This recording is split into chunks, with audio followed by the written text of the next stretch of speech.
হাতে বড়সড় এক ব্যাগ নিয়ে ফেরিতে চড়লেন এক ব্যক্তি। ফেরিটি যখন পদ্মার মাঝখানে তখন কিনারায় দাঁড়িয়ে ব্যাগ থেকে একে একে বের করতে লাগলেন বাতাসা, জ্যান্ত মুরগি ও গরুর দুধ, আর ভাসিয়ে দিতে লাগলেন পদ্মার বুকে। প্রত্যক্ষদর্শীরা জানান, এক ব্যক্তি লঞ্চের কিনারায় দাঁড়িয়ে ব্যাগ ভর্তি বাতাসা, দুধ আর জ্যান্ত মুরগি ফেলে দেন নদীতে।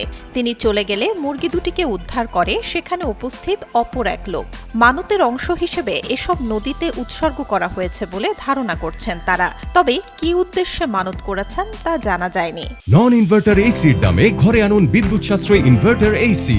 এখন 1.5 টন মাই ওয়ান ইনভার্টার এসি মাত্র 48,900 টাকা পাওয়া যাচ্ছে মিনিস্টার শোরুমে।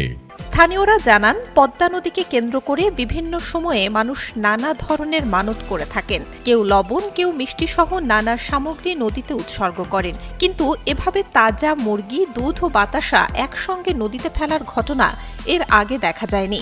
ঘটনাটি ঘিরে স্থানীয়দের মধ্যে চলছে নানা আলোচনা, সমালোচনা। ভিডিওটি সোশ্যাল মিডিয়ায় ভাইরাল হলে নেটিজেনদের মধ্যে শুরু হয় সমালোচনার ঝড়। তারা বলছেন, অনেক মানুষ খেতে পায় না, সেখানে এভাবে খাবারের অপচয় অযৌক্তিক।